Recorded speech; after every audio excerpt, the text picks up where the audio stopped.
The day Princess Ava learned she would marry a human was the day she stopped believing her father loved her. She stood in the throne hall of Valoria, a chamber carved from living crystal that hummed with the light of 3 distant suns. Her silver gown pooled on the floor like liquid metal. Her violet eyes, the mark of Valorian royalty, were wide with disbelief. A human, she repeated, as though saying the word might undo it. Emperor William sat upon his throne, his once powerful frame now thin beneath his ceremonial armor. The sickness that had been eating him for 3 years had turned his blue skin pale, almost gray. But his eyes were still sharp. Still certain. "The treaty requires it," he said. His voice echoed through the crystal walls. "Earth controls the Avalon corridor, the only safe passage between our territory and the outer colonies. Without it, we are cut off. Surrounded." "Then negotiate," Ava said. "Send diplomats. Send warships if you must. But do not send me. I have sent diplomats. I have sent warships." William's voice cracked, just slightly. "None of it worked. The humans are stubborn. They will only accept a bond. A real one. A marriage." Ava felt the floor tilt beneath her feet. Marriage. To a species that lived barely 100 years. A species with no telepathy, no energy shields, no ability to breathe in space. A species the rest of the galaxy considered primitive. "Who is he?" she whispered. "His name is Liam," her father said. "He arrives in 3 days." The Valorian Empire stretched across 9 star systems, a civilization older than most planets. Their ships moved through space like silver arrows, powered by crystal core engines that bent light itself. Their cities floated above clouds of violet gas, connected by bridges of pure energy. Every Valorian was born with telepathic ability, the power to sense emotions, to share thoughts, to feel the pulse of the universe around them. They were, by every measure the galaxy used, superior. And humans were not. Princess Ava had studied humans in her education modules as a child. Small. Fragile. Emotional in ways that seemed chaotic and undisciplined. They couldn't sense energy fields. They couldn't regenerate damaged tissue. They lived on a single planet for most of their history before stumbling into space barely 2 centuries ago. The galaxy had thousands of species. Humans ranked near the bottom. The only reason anyone paid attention to Earth at all was geography. Pure, stupid luck. Earth sat at the mouth of the Avalon corridor, a narrow passage through a region of collapsed stars that would destroy any ship that tried to pass without guidance. The corridor connected the Valorian inner worlds to their outer colonies, colonies that produced 70% of the Empire's food and fuel. Without the corridor, the Empire would slowly starve. And Earth's government had closed the passage to all Valorian ships after a border dispute turned violent 2 years ago. Ava understood the politics. She understood the math. What she didn't understand was why the solution had to be her. Her mother had died when Ava was young, a casualty of the frontier wars. Since then, her father had raised her alongside his advisors and generals. She grew up in war rooms and council chambers. She learned strategy before she learned to dance. She was not soft. She was not sentimental.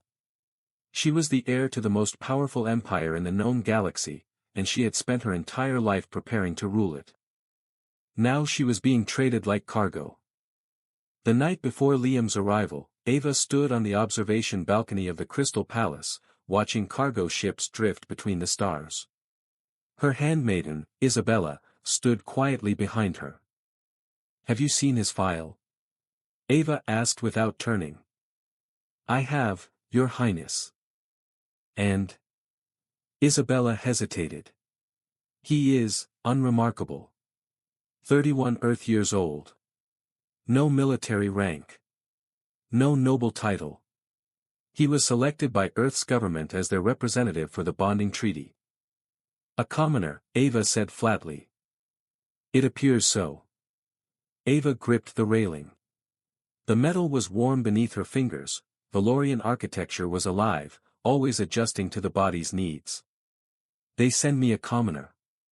No rank. No power. No name. This is what my father asks me to accept. Isabella stepped closer. Your father is dying, Ava. The council knows it. General Oliver knows it. If the outer colonies fall before a new ruler takes the throne. I know what happens, Ava cut her off. The empire fractures. Oliver seizes power. Everything my father built collapses. She looked up at the stars. Fine, she whispered. Let the human come. The shuttle that brought Liam to Valoria was small and grey, dwarfed by the golden docking platforms of the Crystal Palace. Ava watched from the upper gallery as it landed, flanked by two Valorian escort cruisers that made it look like a pebble between mountains. The court had assembled. Dozens of Valorian nobles stood in their crystalline armor, their violet and silver eyes watching the shuttle door with expressions that ranged from curiosity to open contempt. General Oliver stood near the front, his arms crossed. He was tall even by Valorian standards, nearly 7 feet, with sharp features and cold silver eyes. He had made no secret of his desire to marry Ava himself and unify the military under the royal house. The arrival of a human had insulted him in ways that went beyond politics. The shuttle door opened. Liam stepped out. He was ordinary. That was the first word that entered Ava's mind. Average height for a human, which meant he was a full head shorter than most Valorians in the room. Brown hair, slightly messy from the journey. Green eyes that blinked against the bright Valorian light. He wore a simple dark suit, clean but undecorated. No armor. No insignia. No weapon. He carried a small bag over one shoulder. A murmur rippled through the court. Someone near the back actually laughed. Liam looked around the massive hall, at the crystal walls, the floating light orbs, the towering alien figures staring down at him, and he didn't flinch. He just took a slow breath, adjusted his bag, and walked forward. The formal introduction was painful. Ava descended the crystal staircase to meet him on the main floor, as tradition required. Every step felt heavier than the last. The court watched in silence. Liam stopped at the proper distance, someone had briefed him on Valorian greeting protocol, at least. He placed his right hand over his chest and gave a small bow. Princess Ava, he said. His voice was calm, steady. Thank you for receiving me. I know this isn't easy for either of us. She studied him. Up close, he looked even more fragile. His skin was a strange pinkish tone, nothing like the deep blue of her people. His eyes had no glow. She reached out with her telepathic senses, a reflex, the way Valorians naturally read each other, and felt almost nothing. Just a faint warmth, like the last ember of a dying fire. Humans had no telepathic signature. Their minds were closed. Quiet. Almost empty, by Valorian standards. You are welcome on Valoria, she said, her voice perfectly controlled and perfectly cold. Quarters have been prepared for you. The bonding ceremony will take place in 10 days. She turned to leave. Princess, Liam said behind her. She paused. I brought something. From Earth. He reached into his bag and pulled out a small wooden box. It's customary for us to bring a gift when we're guests in someone's home. He held it out. She didn't take it. After a long, uncomfortable moment, Isabella stepped forward and accepted it on her behalf. Ava walked away without looking back. Word of the human's arrival spread through the palace like fire through dry grass. By evening, the entire court was buzzing with whispers. He's smaller than my youngest son. Did you see? No armor. Not even a personal shield. This is who we're bonding the princess to. A creature that could die from a common fever. General Oliver made his feelings clear at the evening council session. He stood before the assembled nobles, his deep voice cutting through the chamber like a blade. "This treaty is a humiliation," he declared. "Valoria has ruled the stars for 10,000 years. We do not beg for passage through our own territory. We do not sell our princess to primitives." Several council members nodded. Emperor William, watching from his throne through tired eyes, raised a hand. "The decision is made, Oliver. The corridor must be reopened." "Then let me take a fleet and reopen it," Oliver said. "Give me 50 warships. I will have the corridor clear in a week." "And start a war that will cost us millions of lives," William replied quietly. "No." Oliver's jaw tightened. He looked across the room to where Liam sat, alone at the far end of the guest bench, watching the exchange. The human met his gaze evenly. Oliver walked toward him, each step deliberate. He stopped close, too close, towering over Liam by more than a foot. "Tell me, human," he said. "What exactly do you offer this empire?"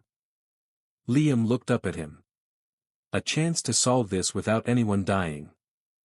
Oliver laughed, a sharp, cold sound. "How very human," he said. Ava found Liam on the palace terrace that night. She hadn't gone looking for him, she told herself that. She was simply walking, as she often did when sleep wouldn't come. He was leaning against the railing, watching the twin moons of Valoria rise above the crystal towers. He looked small against the vast alien sky. "You didn't react," she said. He turned. "Sorry." "In the council chamber. When Oliver insulted you. When the entire court laughed at you." She stepped closer. "You didn't react. What would you have wanted me to do?" "Something. Anything. You're about to become bonded to the royal house of Valoria. You should show strength. Authority. Instead, you stood there like a human." The words were quiet, but they stopped her cold. "Yes," she said after a moment. "Like a human." Liam nodded slowly. He didn't look angry. He didn't look hurt. He just looked thoughtful, like he was choosing his next words carefully. "On Earth," he said, "there's an old saying. The tree that bends in the storm doesn't break." Reacting to Oliver, matching his anger, that would have been breaking. It wouldn't have proven anything. Ava stared at him. "This isn't a storm, Liam. This is an empire on the edge of collapse, and you're standing in the middle of it with nothing but a bag and a wooden box." "What's in the box, by the way? Did you open it?" She hadn't. She turned and walked away, frustrated in ways she couldn't name. She opened the box that night, alone in her chambers. Inside was a small glass sphere, no bigger than her palm. She held it up to the light. Within it, she could see a tiny, perfect landscape, green hills, a blue sky, a river winding through a valley. Somehow, impossibly, the scene was alive. Miniature clouds drifted. The water moved. It was Earth. A piece of Earth, captured in glass. "Isabella," she called. Her handmaiden appeared in the doorway. "Your Highness. What kind of technology is this?" Ava held up the sphere. Isabella examined it, turning it carefully. "It's not technology," she said, surprised. "It's craftsmanship. Someone made this by hand. The landscape is painted in layers, hundreds of them, with a technique that creates the illusion of movement when light passes through." "By hand," Ava repeated. "It would have taken months. Maybe years." Ava looked at the tiny world inside the glass. The green hills. The moving water. A world she had never seen, given to her by a man she didn't want. She set the sphere on her windowsill, where the light of Valoria's twin moons made the tiny river glow silver. She told herself it meant nothing. But she didn't put it away. 3 days before the ceremony, General Oliver called for a trial of worth. It was an old Valorian tradition, a physical test that allowed any member of the court to challenge a marriage candidate. The rules were simple: the challenger and the candidate would face each other in 3 tests of strength, speed, and endurance. If the candidate failed, the court could vote to cancel the bonding. It hadn't been invoked in centuries. But it had never been forbidden. The council approved it unanimously. Ava confronted her father. "You can't allow this. Oliver will destroy him." "I cannot override tradition," William said. He looked older than he had even a week ago. "The law is clear." "Then Liam will refuse." "He already accepted." Ava felt her stomach drop. "He what?" "He said he understood the tradition and would honor it." William paused. "He asked only one thing, that the trial be held in the open court, so everyone could watch." The trial took place at noon the next day, under 3 suns. Oliver was magnificent. He moved like lightning, clearing the strength course in record time, outrunning the speed trial without breaking stride, and lasting through the endurance challenge as though it were a morning walk. Liam failed every test. He couldn't lift the crystal weights. He fell behind in the sprint almost immediately. In the endurance round, he lasted only 11 minutes before his body gave out. He collapsed on the arena floor, breathing hard, while the court watched in silence. Oliver stood over him, not even winded. "This," Oliver said to the crowd, "is what Earth sends us." The humiliation echoed through the palace. Ava sat in her chambers, her hands clenched in her lap. Isabella stood nearby, unsure what to say.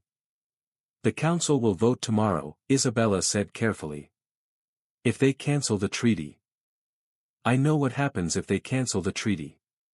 Ava's voice was tight. "The corridor stays closed. The outer colonies starve. Oliver gets his war." "Perhaps." Isabella hesitated. "Perhaps there's another way."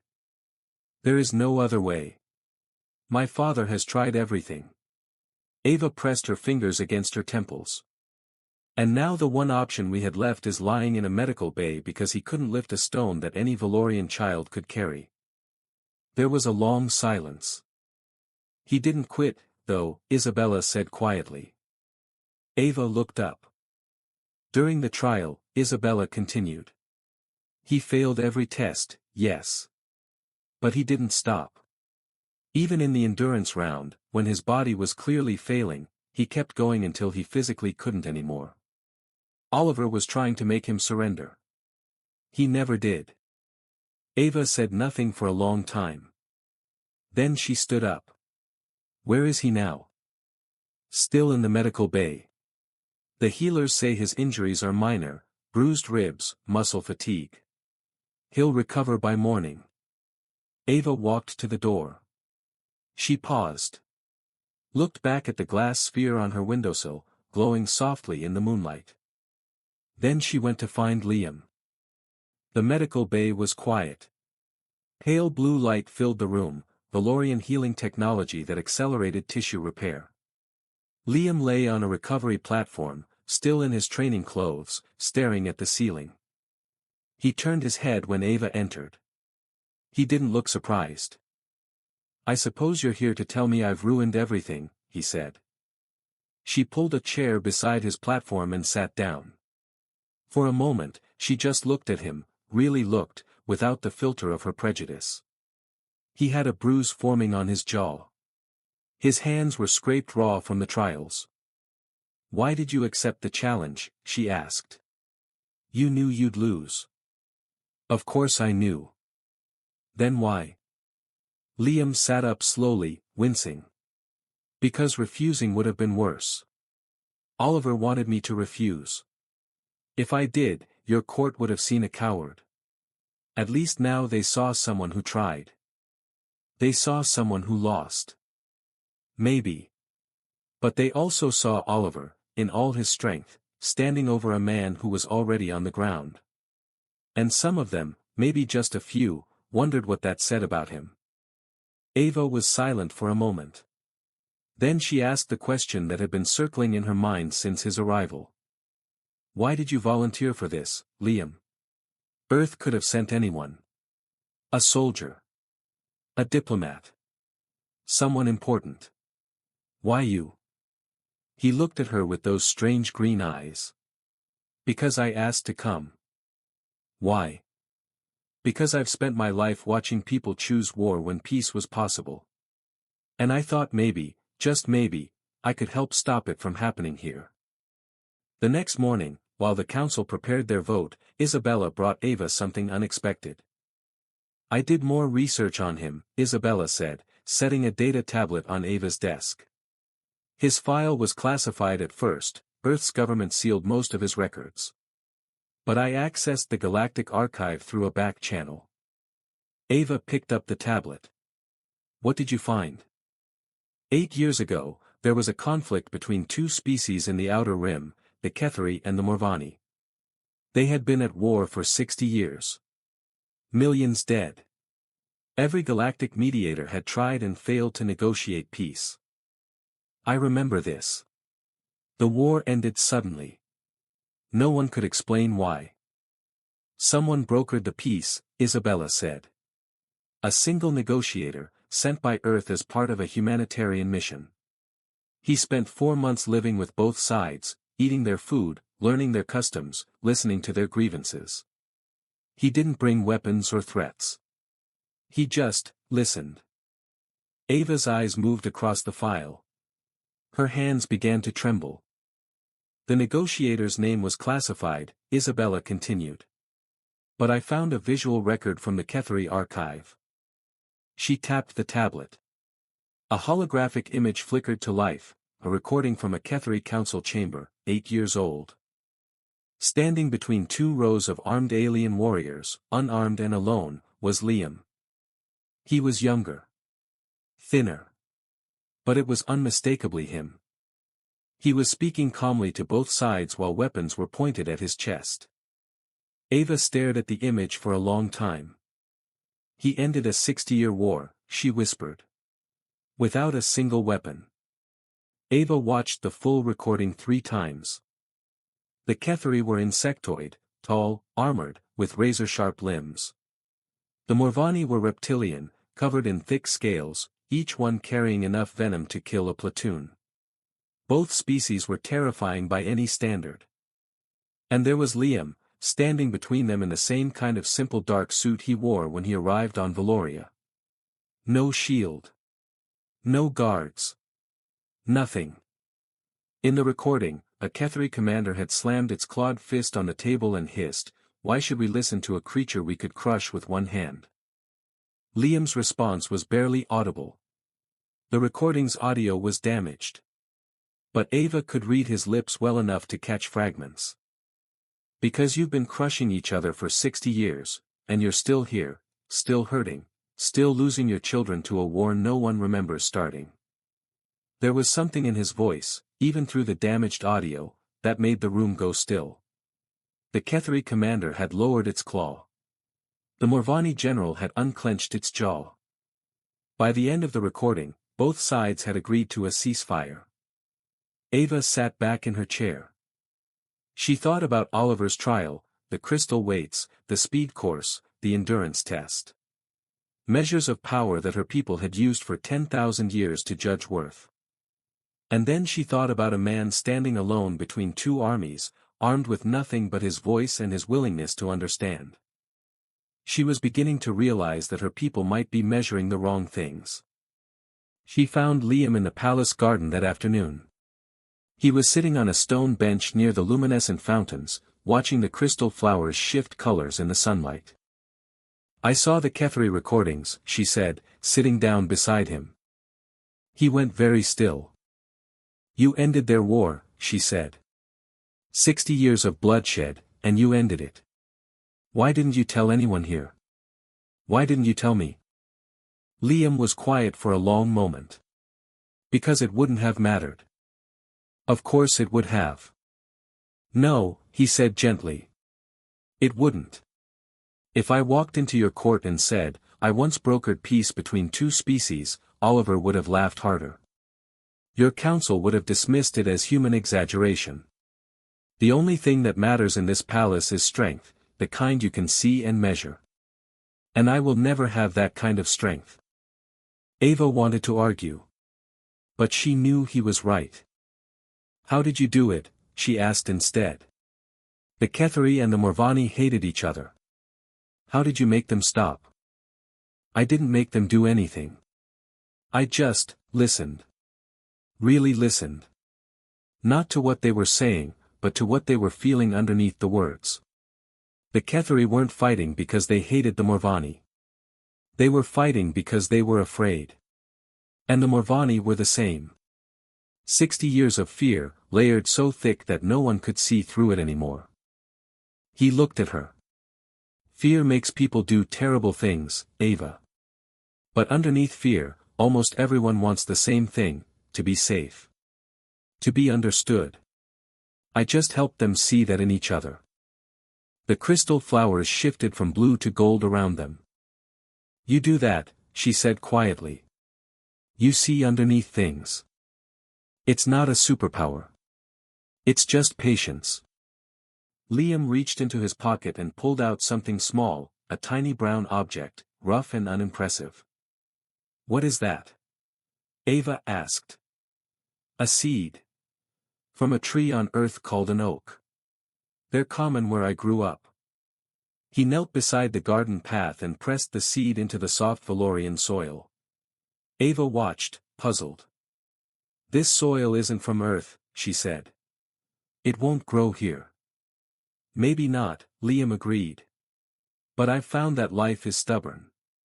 It finds a way, even in places where it's not supposed to belong. He looked up at her and smiled, really smiled, for the first time since she'd met him. Kind of like humans. She almost smiled back. Almost. The council votes tonight, she said. Oliver has enough support to cancel the treaty. I know. If the treaty is cancelled, you'll be sent back to Earth.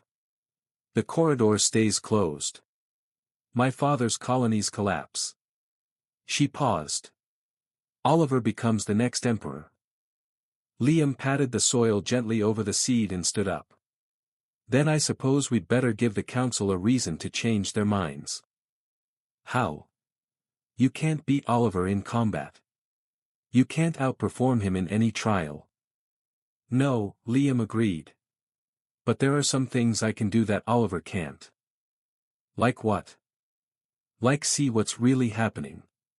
And I think something is happening on this world that nobody is paying attention to, because everyone is too busy watching me fail. The way he said it sent a quiet chill through Ava's skin.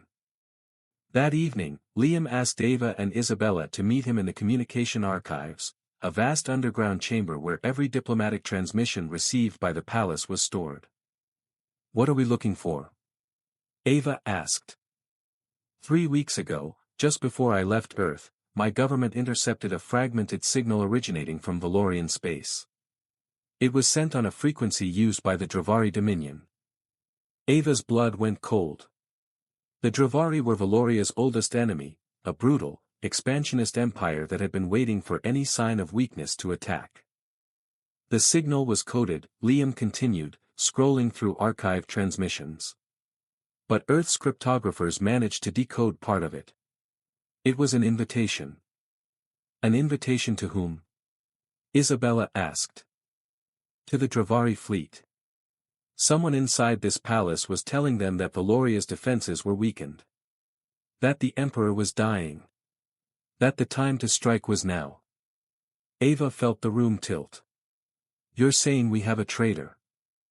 I'm saying someone in your court is more dangerous than I am, and no one is looking at them because they're too busy looking at me. He stopped scrolling. His face changed. There. That transmission. Ava looked at the screen. The signal's origin point was inside the palace. And the authorization code attached to it belonged to a senior military officer. The code belonged to General Oliver. We can't take this to the council, Ava said, pacing her chambers. Oliver controls half the military. If we accuse him without absolute proof, he'll claim it's a fabrication, a desperate trick by the human to save the treaty. She's right, Isabella said. Oliver's supporters on the council will block any investigation. Liam sat quietly, thinking. Then we don't go to the council. Not yet. We need Oliver to reveal himself. How? Ava asked. The Dravari response, have they answered his signal? Isabella checked. There's an incoming transmission due tonight. Encrypted, same frequency. Then we let it arrive. And we make sure the right people are listening when it does. Ava looked at him. That's a dangerous game. If the Dravari are really coming, then we have even less time than we thought. Liam's green eyes were steady. Ava, I need you to trust me.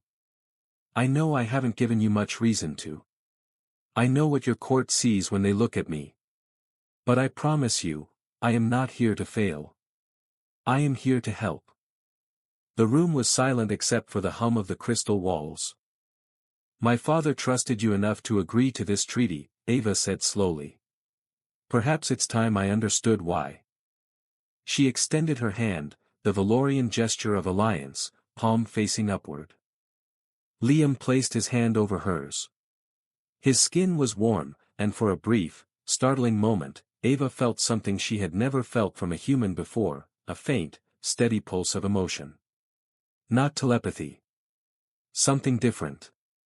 Something deeper. It felt like honesty. The Dravari transmission arrived at midnight. Ava had arranged for Emperor William to be present in the communications chamber, along with 3 senior council members she trusted. Isabella monitored the decryption.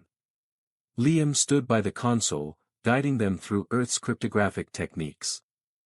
The message decoded on screen, line by line. It was a response from the Dravari High Commander to Oliver's signal. The language was blunt and chilling. Fleet assembled. 40 warships. Awaiting confirmation of defensive gaps. Provide palace shield frequencies and approach vectors. Upon your coronation, Dravari Dominion will recognize your authority and withdraw to agreed borders. The human treaty must not proceed. The room went completely silent. Emperor William read the message twice. His hands trembled, not with weakness, but with fury. He would sell our world, William whispered. For a crown. The Dravari will arrive within days if Oliver sends the shield frequencies, Liam said. But he hasn't sent them yet. He's waiting. Waiting for what? Asked one of the council members. For the treaty to be cancelled, Ava answered. She understood now. If the council votes to reject the marriage, Oliver's position is strengthened. He steps forward as the alternative, the strong Valorian leader the Empire needs. Then he sends the frequencies, invites the Dravari in under the guise of a border agreement, and crowns himself emperor with their backing. We must arrest him immediately, the council member said. No, Liam said. Everyone turned to him. If you arrest Oliver quietly, his supporters will call it a conspiracy. You need the court to see the truth. All of them. At once. The vote is tomorrow morning, Isabella said. The entire court will be assembled. Liam nodded. Then tomorrow morning, we show them everything. The Grand Council chamber was full. Every noble, every advisor, every military officer in the palace had gathered for the vote. General Oliver stood at the center, tall and confident, his silver eyes sweeping the room. The matter before us is simple, Oliver announced. This human has failed the trial of worth. He brings nothing to our empire, no strength, no power, no honor. I call for the council to reject the bonding treaty and send him home. Cheers from his supporters. Nods from the undecided. Oliver turned to Ava. Does the princess wish to speak? Ava stood. Her heart was hammering, but her voice was iron. I do, she said. But first, I yield my time to someone else. The court murmured. Ava looked at Liam, seated at the far end of the guest bench. She nodded. Liam rose. He walked to the center of the chamber, the same place where he had collapsed during Oliver's trial, bruised and broken. He looked different now. Not taller. Not stronger. But something in his posture had changed. He stood like a man who knew exactly what he was about to do. I know what this court thinks of me, Liam said. I'm small. I'm weak. I couldn't lift your stones or run your courses. By every measure this empire uses, I'm nothing. He paused. But there's a measure you haven't considered. And I'd like to show it to you now. He turned to Isabella, who activated the main display. Oliver's transmission to the Dravari filled the screen, followed by the Dravari response. The chamber erupted. Oliver's face went white, then red with rage. This is a fabrication, he roared. A trick by the human to save his pathetic treaty. The transmission carries your personal authorization code, Liam said calmly. It was sent from the military communications array in the West Tower, which only senior officers can access. The Dravari response uses encryption keys that match previous Dravari diplomatic channels. Every piece of evidence has been verified by independent decryption, both Valorian and human. He looked at Oliver steadily. You called me weak, General. You said I bring nothing to this empire. But while you were busy humiliating me in front of this court, I was doing the one thing that might actually save it. Oliver drew his energy blade, a weapon of crackling blue light. Guards moved forward, but Oliver's loyal soldiers stepped in to block them. The chamber teetered on the edge of chaos. You think your little trick changes anything? Oliver snarled. I have half the military behind me. This court is mine. Look around you, Oliver, Ava said, stepping forward to stand beside Liam. Look at their faces. Oliver looked. The nobles who had supported him minutes ago were staring at the screen, at his words, his promises to the Dravari, his willingness to trade Valorian sovereignty for personal power. One by one, they stepped back. Away from him. His most senior captain removed his unit badge and dropped it on the floor. Then another. Then another. Oliver's hand shook around his blade. His eyes darted across the room, searching for allies, finding none. You would let this human, this insect, destroy everything I've built? His voice cracked. Liam stepped forward. Toward the blade. Ava grabbed his arm, but he gently pulled free. Don't, she whispered. Liam walked until he was within arm's reach of Oliver. The energy blade hummed inches from his chest. Every person in the chamber held their breath. You're right about one thing, Liam said quietly, so only Oliver, and the nearest listeners, could hear. I am small. I am weak, by your standards. I will never be able to do what you can do. He looked up at the towering general. But I know what it feels like to be afraid. And I can see that you're afraid right now. You've been afraid for a long time, afraid that your empire is dying, afraid that you're not enough to save it.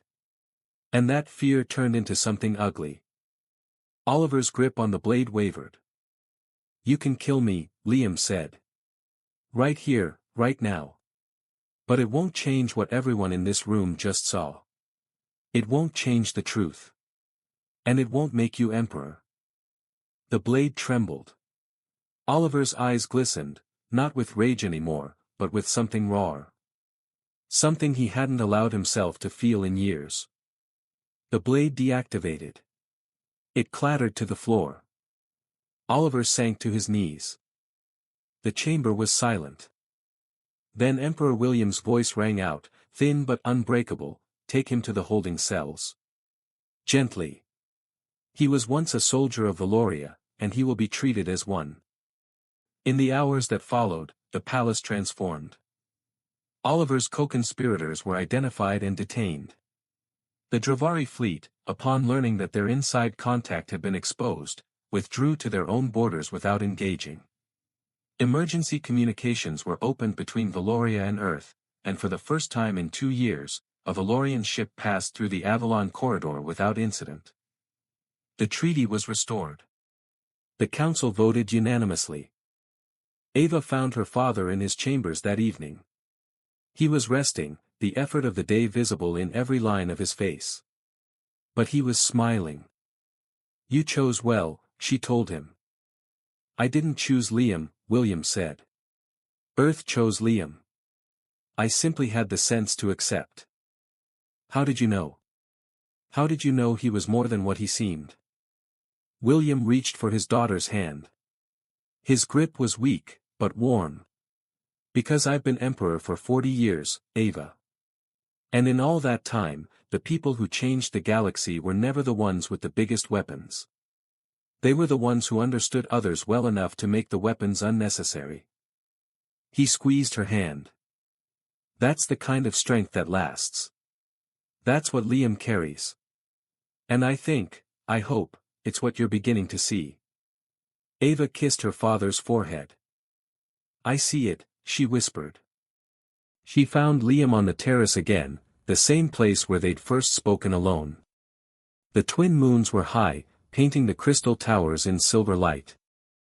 He turned when he heard her footsteps. He looked tired. The bruises from the trial were still fading. But his eyes were clear. "I owe you an apology," Ava said. "You don't." "I do." She stepped closer. "When you arrived, I looked at you and saw everything my people taught me to see, a small, fragile creature from a primitive world. I measured you by our standards and found you lacking. I was wrong." She took a breath. "You didn't beat Oliver with strength. You beat him with patience, and observation, and a kind of courage that my people don't even have a word for. You stood in front of an armed man who could have killed you with one swing, and you talked to him about his fear. No Valorian would have done that. We would have fought. We would have matched force with force, because that's all we know." Liam was quiet. "You showed my court that there is more than one kind of power," she continued. "And you showed me that I was blind to it." "You weren't blind," Liam said softly. "You were raised in a world that values one kind of strength. That's not a flaw, it's a perspective. And perspectives can change." "Mine has," Ava said. The twin moons reflected in her violet eyes. In his green ones. "The bonding ceremony," she said. "It's scheduled for tomorrow." "I know. I want you to understand, you don't have to go through with it. The treaty is restored. The corridor is open. If you want to go home." "Do you want me to go home?" he asked. The question hung in the air like a star between them. "No," she said. "I don't." The ceremony was unlike any bonding Valoria had ever seen. Traditionally, Valorian bonding was a display of power, two great houses joining their strength, celebrated with military parades and demonstrations of telepathic unity. But Ava had asked for something different. Something new.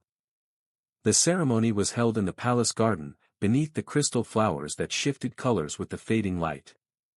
Instead of armor, Ava wore a simple silver gown. Instead of a formal uniform, Liam wore a dark suit, the same kind he'd arrived in. The court attended, but quietly. There were no weapons on display. No demonstrations of force. Just two people standing together in a garden, surrounded by light. Emperor William performed the bonding rite himself, his voice steady despite his illness. He spoke the ancient Valorian words of unity and commitment, and then, at Ava's request, Liam spoke a human vow.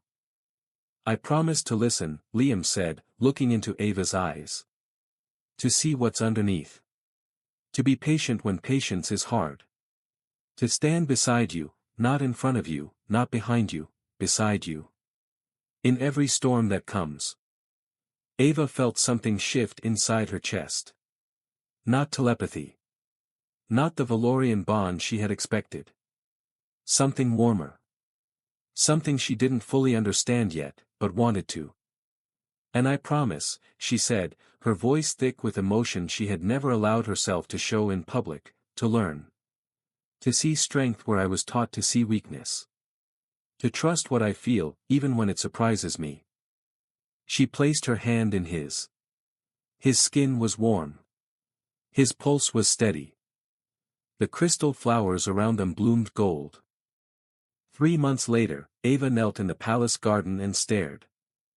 The oak seed had sprouted. It was small, barely a hand's width tall, a thin green stem pushing up through Valorian soil that should never have sustained it. Its tiny leaves were darker than any plant on Valoria, a deep, stubborn green that seemed almost defiant against the violet and silver landscape around it. Liam crouched beside her, smiling. "I told you," he said.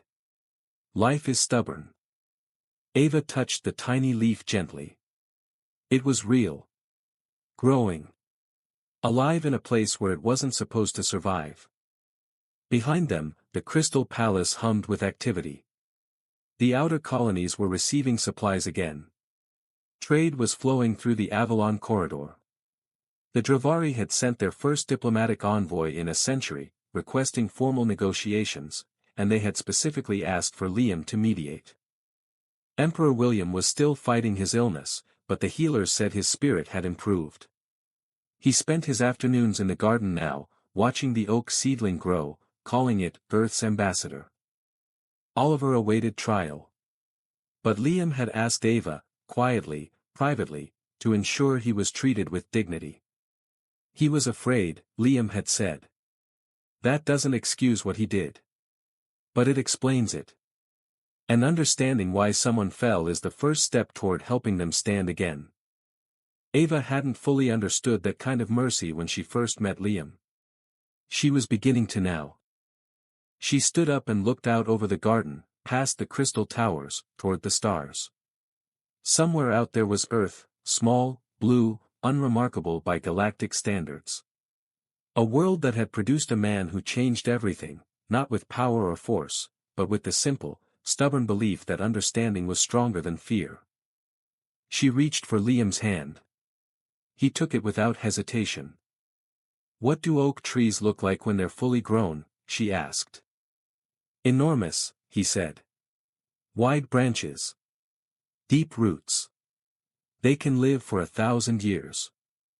Ava looked at the tiny sprout, so small, so fragile, so impossibly alive. "Then we'd better give it room to grow," she said. And standing together beneath an alien sky, hand in hand, they did.